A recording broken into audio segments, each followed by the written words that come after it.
and throughput. The store or the mart is designed with the end user in mind. When I design my mart, my store, I want to basically have what the user is looking for where I think they're going to look for it. That's what it boils down to. Okay. Oftentimes you'll have both or a combination of both in a BI system, and oftentimes the data warehouse will exist as a first level. So first we will move the data out of the source system and drop it into the data warehouse, maybe with the same schema it had in the source system. Why would you do that? Performance. You're not going to have to do anything with the data. Bang, that stuff will land right in the warehouse. And from there, we can run more processes to take them and put them out into one or more data marts. Okay? Hope that helps. ETL, extract, transform, and load. So I've been talking about getting that data out and putting it somewhere else. That's what an ETL process does for us. And we'll get into the products a little bit in a little while, but in the Microsoft world, that's SSIS, SQL Server Integration Services. Basically what we need to be able to do is connect very quickly to a back-end system, take the data that we get from that system, manipulate it in however we need to, so that we can load it into our data warehouse or our data mart with the right schema, et cetera, et cetera. And we need to do that quickly because oftentimes we're talking about moving millions of rows. Billions of rows even. A cube. Cube and OLAP kind of go together. A cube is, I think it's funny that it's called a cube because it has more than 2 dimensions, right? That's really 3-dimensional. Well, it's multi-dimensional, any number of dimensions. And if you're coming at this without, it took me years to get my head wrapped around what a cube was really all about, and I'm still not sure I'm 100% with it.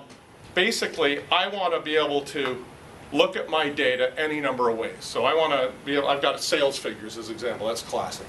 I've got sales figures and I want to see how that lines up by geography. I want to see how that lines up by product. I want to see how that lines up by date.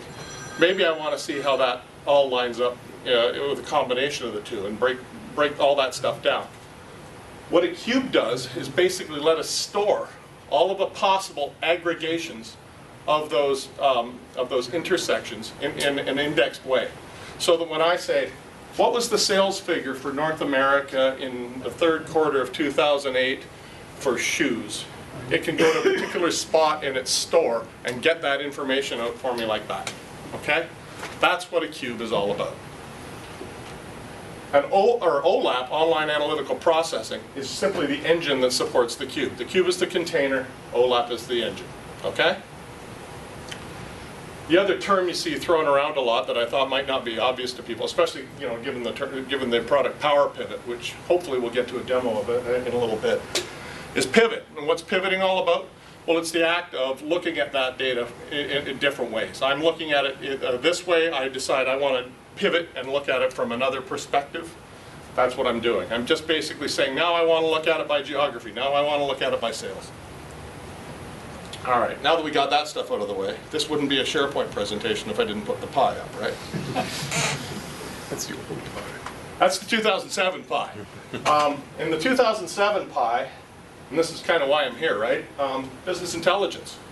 Everybody said, SharePoint, great, we got business intelligence in SharePoint now, right? What do we have? KPIs. KPIs that didn't really work well. Yeah. Excel services that were... Excel services, so now we can put spreadsheets there and read them. Okay, good. But it's valid. It's BI, right? That's all fitting at that surface layer, though, right? In both of those cases. The KPIs can connect to analysis services. That's great.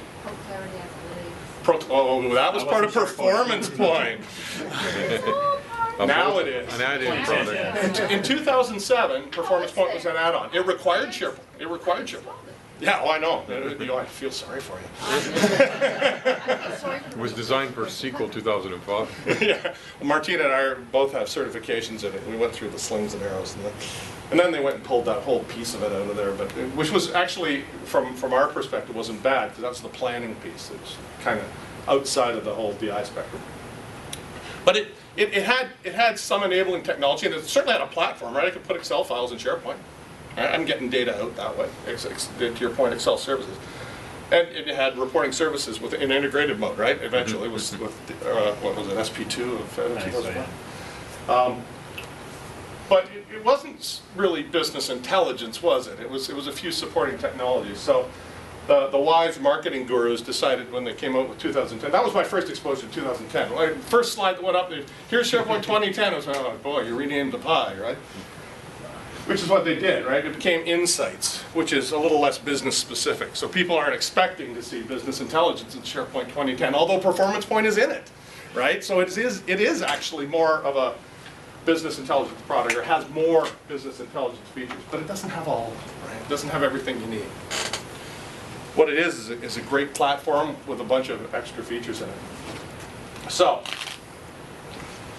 in the spectrum of BI, I like this slide actually, because it kind of speaks to the way Microsoft views it.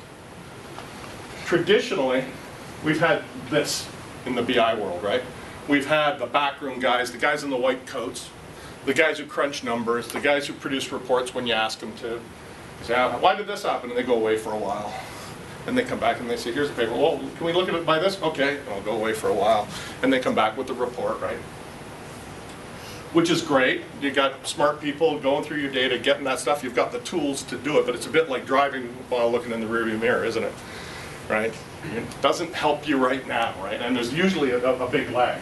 But it's controlled, right? It is the organization's data, it's curated, it's taken care of, and there's no danger of anything happening to it.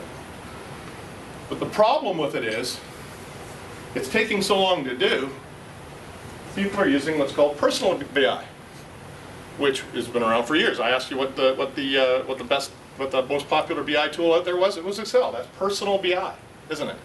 Right? I'm going to create a spreadsheet.